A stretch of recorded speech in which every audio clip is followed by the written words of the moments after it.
You literally had 5 families on the right that pushed this idea of let's shift the culture to not believe in government and believe more in business. And they did it. And it's like a plan. Like they met, they had meetings, they had committees, they wrote reports, they rebranded stuff, they funded institutes, like they did it.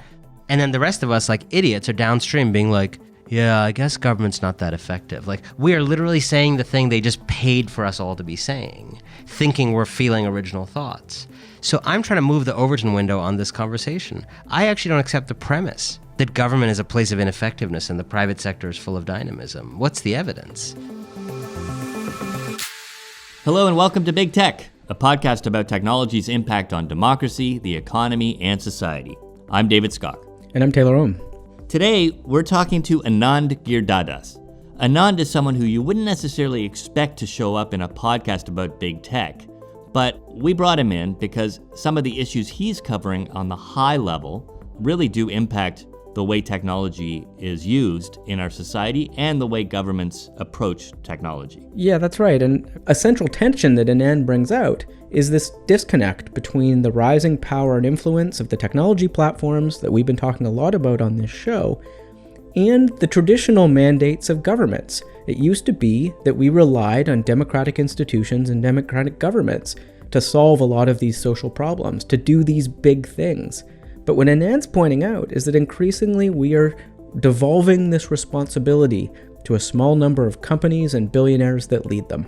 Right, innovation in social capital or social entrepreneurship. Absolutely. Or just look at something like the Chan Zuckerberg Initiative, which is a big philanthropic arm stemming off of Mark Zuckerberg's wealth, is being used to do things like reform the education system around the United States. And so the question Anand would ask about that is, what makes Mark Zuckerberg the right person, either in terms of his knowledge or in terms of his democratic accountability, to be the person to reform our primary education system? In a wide-ranging and sometimes heated interview with Anand, we tackle his worldview and some of the solutions that he may propose.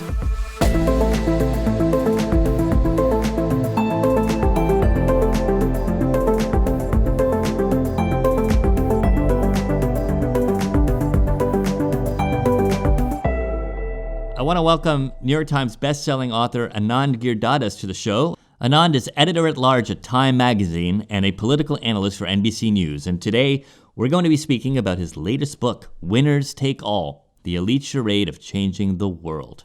Welcome to the show, Anand. Thank you for having me. In your book, you suggest that the great harm of our era is inequality and the concentration of money and power among a select few. In the U.S., for example, 3.5 decades worth of change and growth has had zero impact on the average pay of 117 million people. Is this in part because we have replaced social democracy with social entrepreneurship? I think in part, but I think it's bigger than that. I think the story I tell in Winners Take All is that there has been, over the last 30 or 40 years, a massive cultural project prosecuted by the richest and most powerful people and the biggest corporations and the biggest fortunes to sell us on the idea that government is bad, regulation is bad, taxes are bad, and that companies change the world, and that philanthropy is how you change the world, and that impact investing, which is just adding the word impact to the old thing that investors used to do and claiming to have a little bit more social consequence, is how you change the world. That ice cream companies that give back a little bit is how you change the world. That tote bags and things involving Bono are how you change the world. And what you see as a result is all of these efforts everywhere to change the world from on high. Not through movements, not through democracy, but through rich people being kind, waking up with a good feeling on a particular day and wanting to be kind. And we see these efforts everywhere. And I wrote the book to challenge the notion that these efforts are what they seem. Because if these efforts are all that great, why is it that we live in an age in the United States in which it's the worst time to be a regular person in 100 years? Why is it that this has been an era of growing concentration of wealth and power, not reducing? The burden is not on those of us criticizing plutocracy to make our case. The burden is on the plutocrats to justify themselves and to explain why, if all these efforts that they do to fight for equality and justice are what they claim to be, How come things are getting worse on that front year by year? I mean, I think you're right that the argument you make is much broader. And if we were talking about this same thing 100 years ago, the plutocrats would have been the industrialists. But now, in many ways, they are the tech sector, right? And the ecosystem and economy that revolves around them. And I thought one of the anecdotes or sort of scenes you paint in the book around being on the Summit Sea boat was sort of indicative of this. And I'd kind of heard of this conference before, and I think it kind of sums up a lot of what you're talking about. But this scene with Chris Sacca and Edward Snowden talking about solving the world's problems, and them just having like fundamentally different visions of that. Can you talk a little bit about that, and like how does that tell us about tech and specific's role in this broader economic structural problem you're talking about? Well, look, for the sake of all your listeners, I went on a cruise ship with 3,000 entrepreneurs who believe they're changing the world so that none of you have to. Thank you. And I believe that is an act of philanthropy in and of itself, by the way. I may be critical of philanthropy, but that was the most charitable thing I've done in a long time. So I hung out with these entrepreneur types who, almost to a person on that particular ship would not say that they're just launching a business. They're just trying to make money. They're almost all in the business of changing the world. So you have these conversations and you start to realize that what they're really talking about is this ideology that they all share, which is this win-win ideology. And you're right, it is particularly acute and concentrated in the tech sector, which has become not only the biggest emergent power center in the world, but has become a place of monopoly, of rampant abuse of privacy and of democracy, of fomenting violence through platforms like WhatsApp without any kind of responsible fixing of those problems. And you start to say, how are these people who are talking about changing the world owners of this incredibly predatory industry that began 20 years ago with promises of leveling playing fields and flattening hierarchies and empowering people at the margins, and has become more concentrated than the economy that it replaced? You really have 5 companies right now running tech. We had way more than 5 companies with that much power. Those 5 companies, if you look at their fraction of capital expenditure in the US, it's like an enormous fraction. So how do we get there? And the argument of that particular chapter in the book is that the story the tech sector tells is a story of powerlessness. That's how they lubricate their power, right? It's the story of we are rebels against the man. We're not the man. We're rebels against the man. We're fighting the man. We're bringing down the man. We're fighting the powers that be. We're Uber fighting against the corrupt taxi cartels, as one of the characters in the book talks about. We are Facebook trying to, democratize community and, get rid of the old gatekeepers and so on and so forth. And this self-image of powerlessness, of the rebel spirit, is an incredibly effective way to grab power while deceiving people about what you're doing. And the simple example that I use in the book, I think that chapter is called Rebel Kings in Worrisome Berets. Sometimes from time to time you have in a poor country that's going through some kind of armed insurgency, and you got this rebel army that's out there trying to overthrow the president or the king or whatever. And these rebels, often will wear berets. And sometimes the rebel army wins, takes over the country. And I always say to people, it's a really bad sign if your rebel leader, upon becoming president, keeps the beret. That's when you know you're fucked. If they keep the beret, it means they still think of themselves as an insurgent. Like Saddam kept the beret, right? And what it means is these guys didn't transition from being on the outside of power to being power in their own minds. And when you are powerful but deny your own power, it's not humility, it's abusive. It actually explains how someone like Mark Zuckerberg can be selling out American democracy for profit and still genuinely feel in his heart that he is a builder of community. And I think we need new stories and truthful stories to combat these bullshit stories. So I think you're right. I mean, there's no question they've taken over some of the governance roles and large swaths of what was once the social democratic state. Do you think that some of that story is right, that that state was atrophying, that those democratic institutions were failing, that the industrial economy was exclusive, that the media structures were excluding too many, and that some of what they have replaced it with has been ultimately more democratic or more participatory? No. There has been, and this is where we need to wake up as citizens, there has been a very concerted, organized plan that Jane Mayer in the book Dark Money lays out in great detail in the United States, where you literally had 5 families on the right. There was a small rinky-dink operation at the start that pushed this idea of let's shift the culture to not believe in government and believe more in business. And they did it. And it's like a plan. Like they met, they had meetings, they had committees, they wrote reports, they rebranded stuff, they funded institutes, like they did it. And then the rest of us, like idiots, are downstream being like, yeah, I guess government's not that effective. Like we are literally saying the thing they just paid for us all to be saying, thinking we're feeling original thoughts. So I'm trying to move the Overton window on this conversation. I actually don't accept the premise that government is a place of ineffectiveness and the private sector is full of dynamism. What's the evidence? I actually think the government would be able to do a lot of what it does in the absence of people like Mark Zuckerberg, but I do not think Mark Zuckerberg would be able to do anything in the absence of the United States federal government.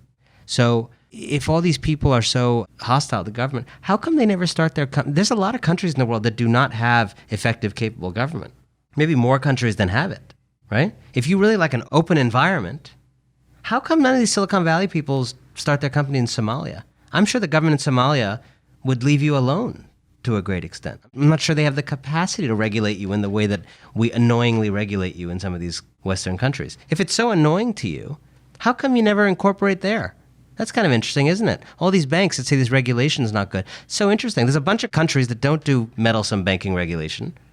How come you never found your banks there? Kind of interesting. Well, one of the places where they do incorporate is Netherlands because of tax or legal benefits of doing so. Just last week, there was a case here in Canada about Uber in the Supreme Court challenging on the premise of Dutch law, not Canadian law, their place and how they treat their workers. Which leads me to a bigger question that you kind of raised, but and I don't want to go down the rabbit hole of woe is capitalism, but it's hard for me to hear you talk and not think about the larger systems at play. So that's what we should be thinking about. We talk about venture capital. Venture capital is just about telling a story so you get more money.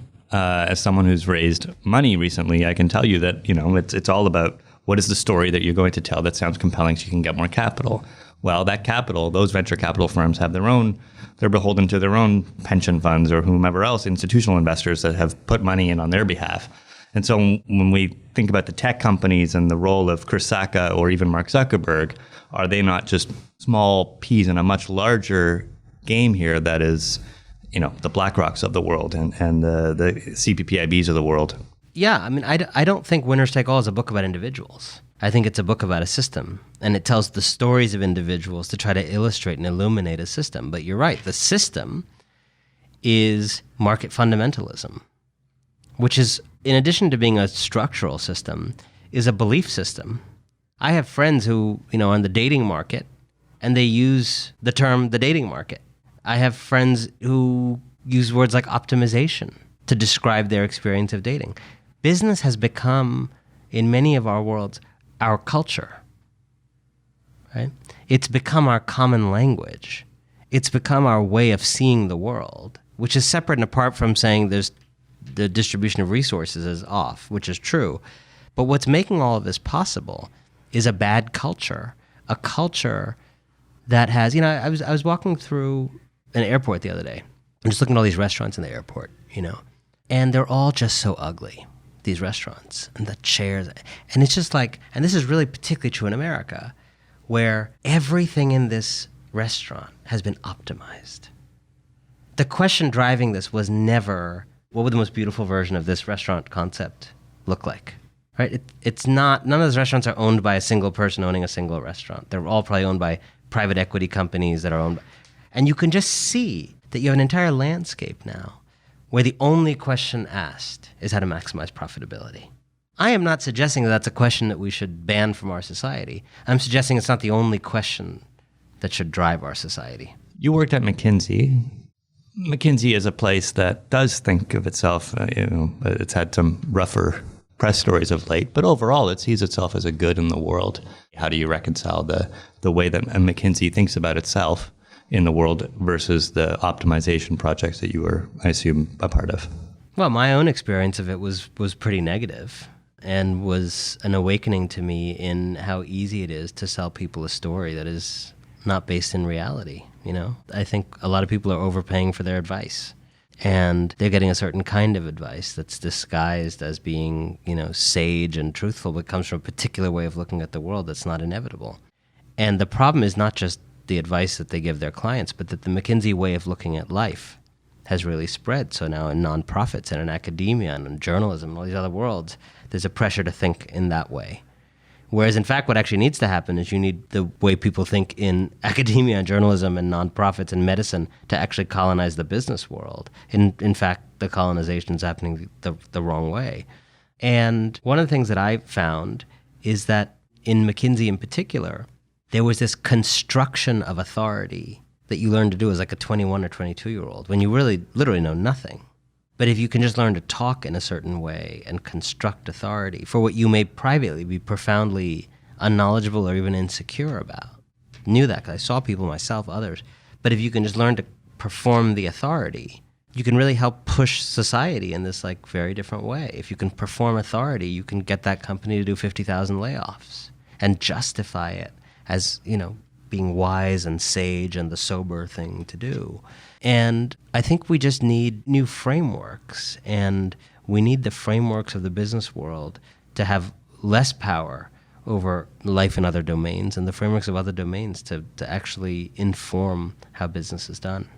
One of the other structures your book dives into is exactly that, the structures of how those ideas transfer and what ideas we talk about. And I have to say this piece of it sort of really hit home and sort of participating in some ways on the periphery of that challenge, right? Of how and when do you bring either academic ideas or public-facing ideas out into the public and via what mechanisms? And I actually a couple of years ago met with one of the guys you talk about in the book, Bruno Giussiani, and got the sense, like you talk about, right, that one was being vetted in some way in those conversations. I have to say the quotes you have of him kind of really struck home, right? Like the one in particular that he says somewhat tongue-in-cheeking, but if I put only losers on stage, I become one of them because nobody comes to my conference, right? And that you have to package ideas to make them more palatable to this kind of environment, which means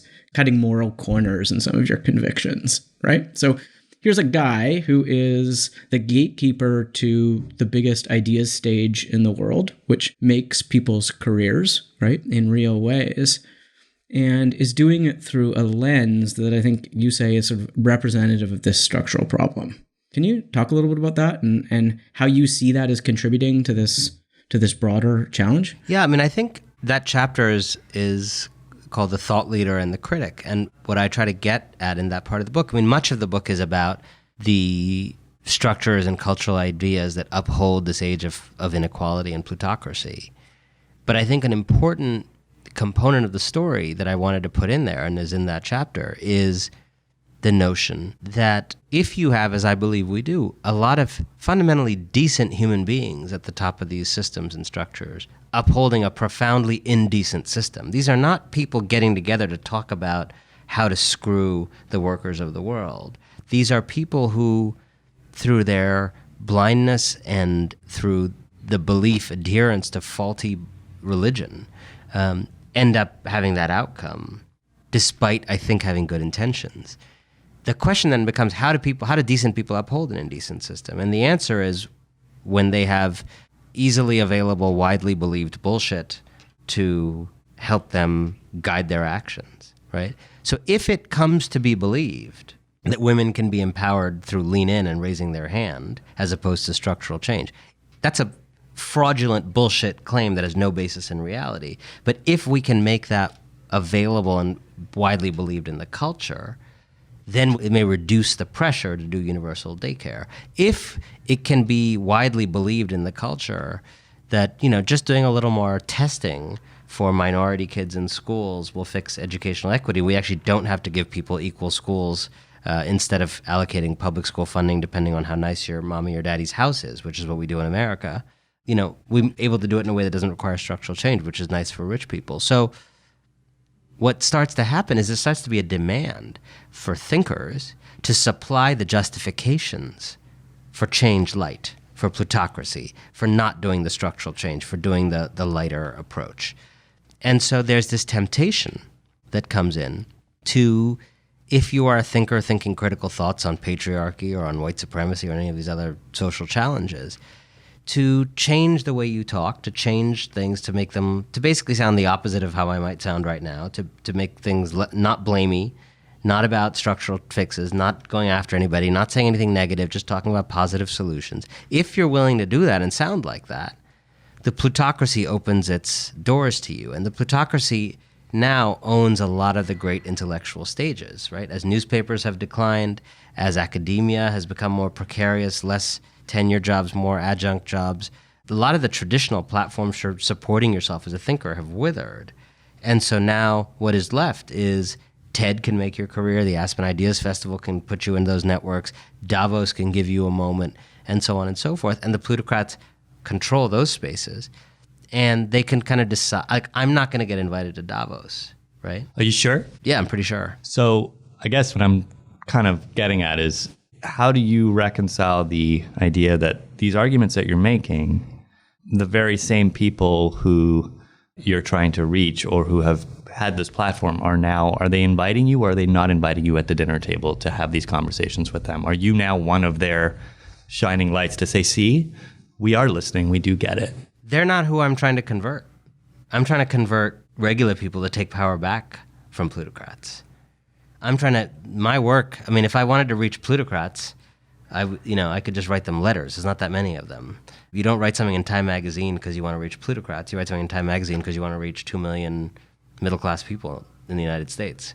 So, I don't go on TV to reach plutocrats. I can go to Aspen to reach the plutocrats. I go on MSNBC because I want to reach, people working 3 jobs who might get 5 minutes of thinking about our age in a slightly different way. And what I'm trying to suggest to those people is that I think most of them want transformational change. I mean, the desire for transformational change in the United States is significant. And we have outsourced the job of achieving that change to the people with the most to lose from such change.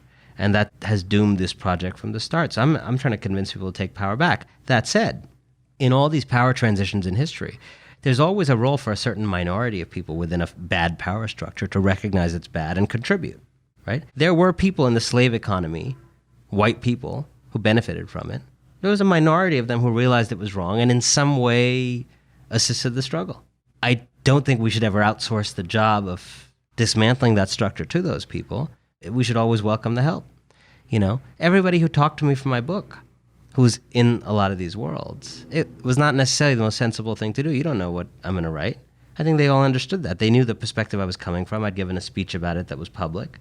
I think they all did that in some ways to put the institutions they work at risk because they felt like there's something wrong.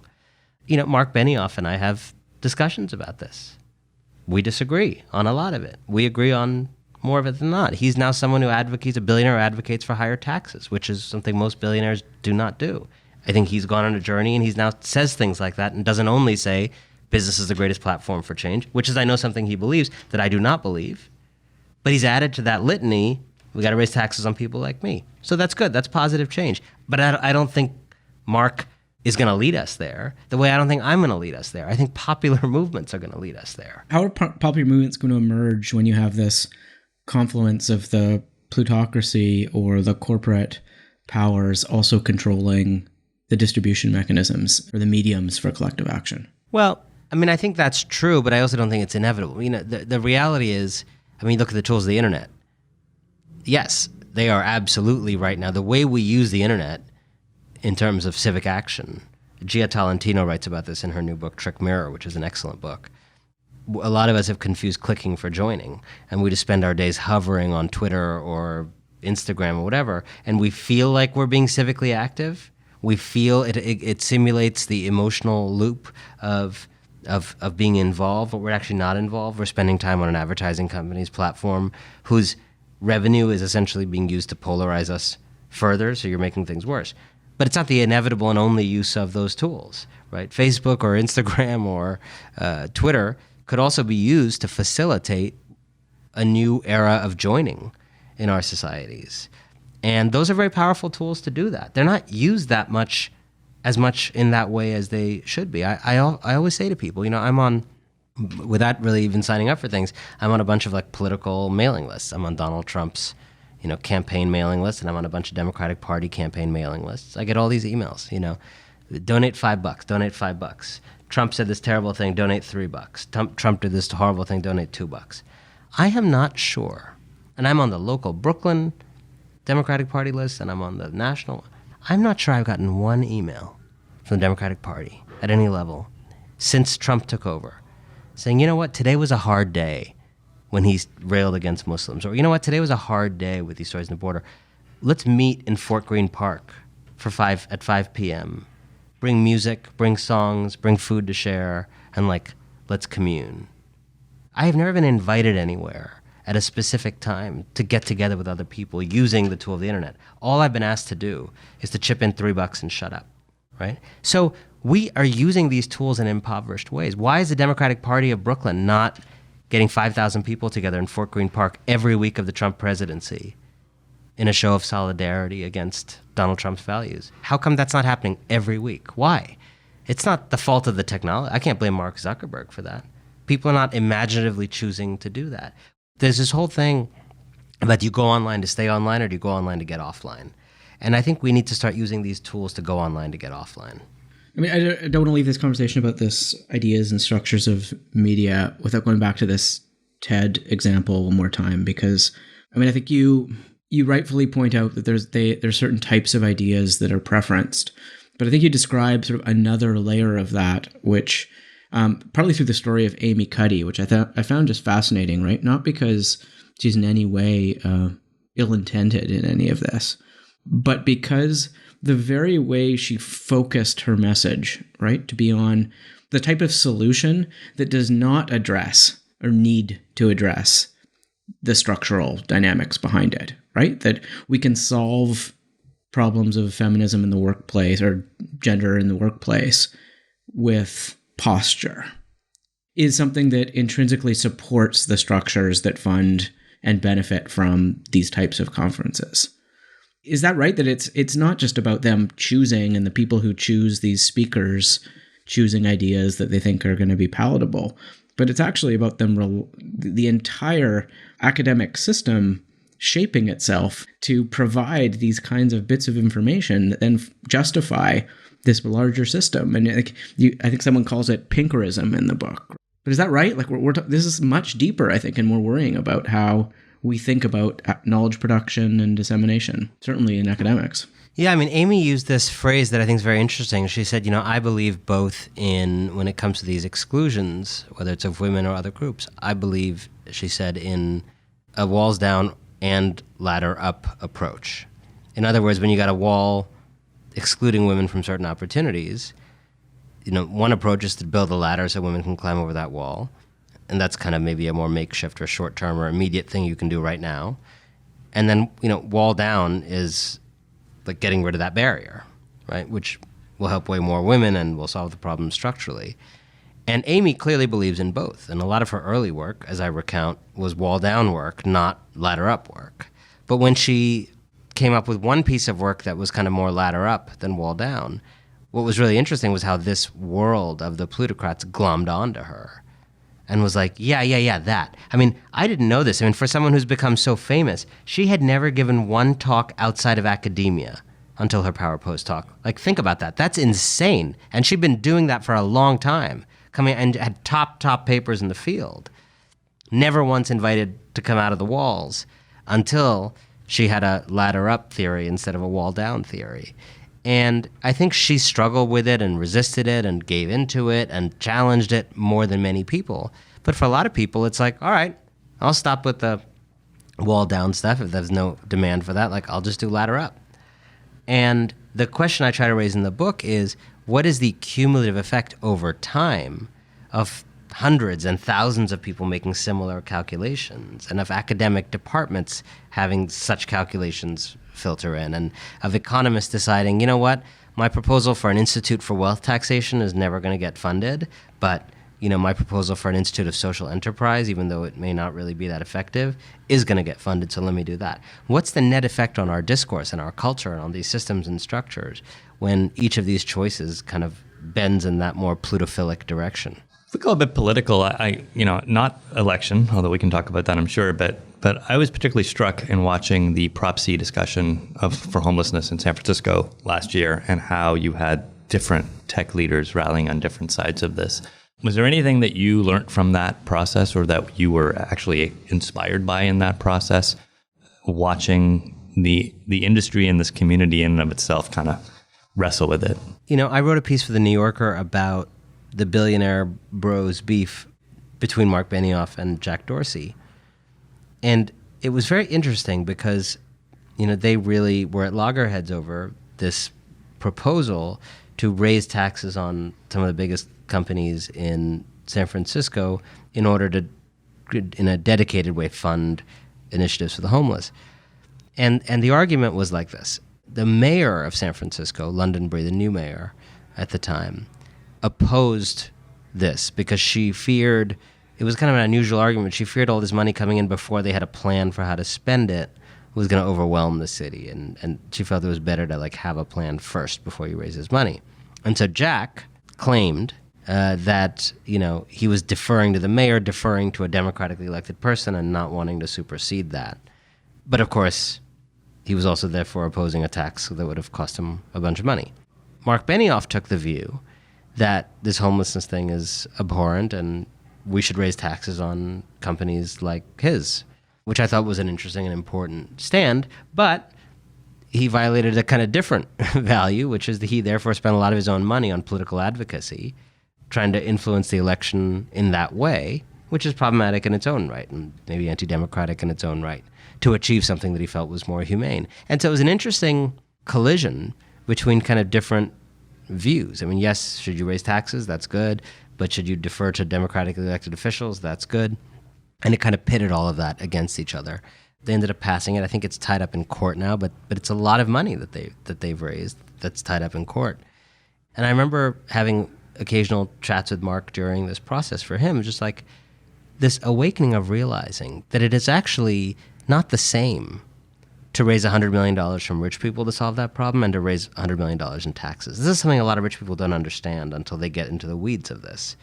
There is an enormous moral difference between five guys deciding to do something and a city deciding to do something. This is something I think you wouldn't have had to explain to people 100 years ago or 200 years ago when we actually had more faith in the idea of democratic action. But in our culture, it's like, well, if you can have $100 million, who cares who spends it? Maybe it's even spent more effectively by five rich guys. And the reality is, it matters who does something. It matters what entity does something, right? It matters that the United States supports Ukraine against Russian aggression. I mean, five rich guys in America could fund $400 million in aid for Ukraine. Is that the same? I don't think so. I think it matters a lot that money actually comes from cab drivers and janitors in the United States of America, and it has an expressive value that is different. And I think if you asked Ukraine, do you want $600 million from five rich guys or $400 million from the United States of America, I think it would pick $400 million from the United States of America. So it's the same thing for homelessness. It's the same thing for hunger. It's the same thing for social welfare programs. Philanthropy is not the same thing as taxation. And that's something that I think a lot of rich people need to understand or are in various stages of learning. So who is learning it? I mean, you mentioned Benioff. Are there others out there that you would consider the most interesting traders to their class?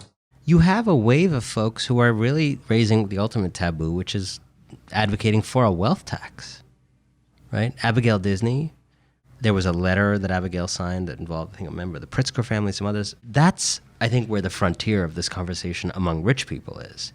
And I talked to some of these folks by virtue of the book, and I think there's a real awareness that on the giving side, they need to be class traders if they're going to do philanthropy and actually do the kind of philanthropy that is going to help end the second Gilded Age, not just treat people for symptoms incurred because of the second Gilded Age. And there's a recognition that they're going to have to actually give up power. That's my cynical brain coming to the fore, which is it a recognition for the good of humanity, or is it a recognition that if they don't, the pitchforks will be outside their mansions? I think it's both.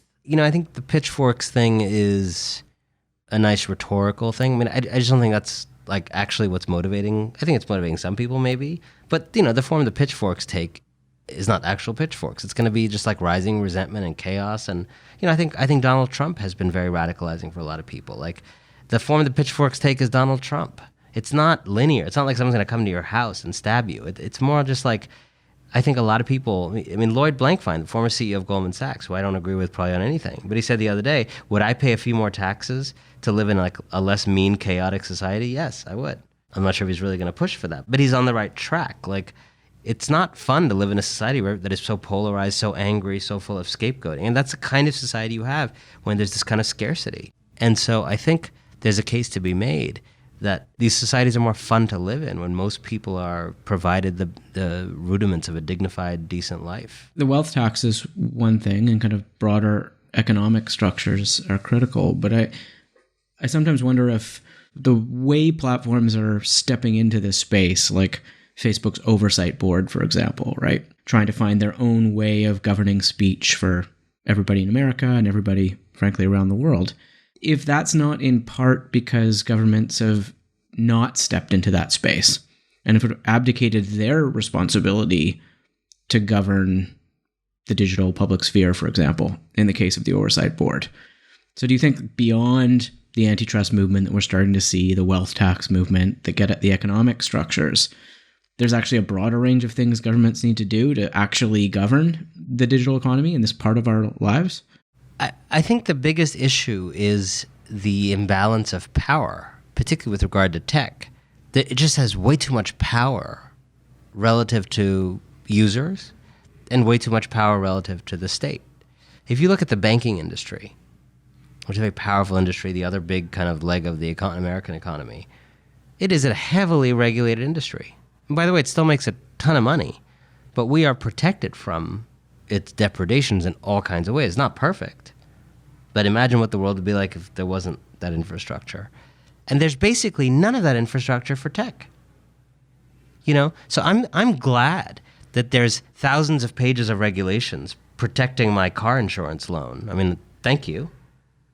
But also, car insurance doesn't make me like that vulnerable compared to like Mark Zuckerberg's power over my life and my democracy and whether or not Russia is waging cyber war on my account. I don't understand why my car insurance is more regulated than Mark Zuckerberg. I don't understand, by the way, why Mark Zuckerberg is the subject of poo-pooing instead of a criminal inquiry. Like, we have just hugely gotten wrong this approach to tech, this veneration of the entrepreneur, and, world leaders sitting on stages with Mark Zuckerberg talking. Like, these are pariahs. These are the modern robber barons who need to be put in their box through regulation, through law, through policy, through taxation, and not be venerated as heroes, and not be given new philanthropic territory, the public education system, the world of public health, to like go rich-splain their way into those domains too. U.S. election will be decided a year from now. What do you hope? I'm not going to ask you for your prediction, but I want to.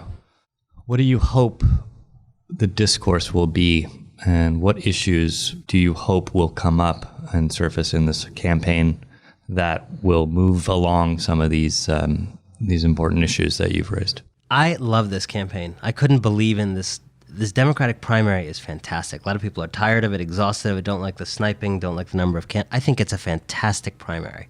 I think this is a graduate seminar level debate about capitalism, socialism, and democracy, as Schumpeter put it. And I think we are having it out in a way that countries often keep things under the rug or don't talk of a deficit to some narrow proxy issue. Like, we're talking about it in this primary.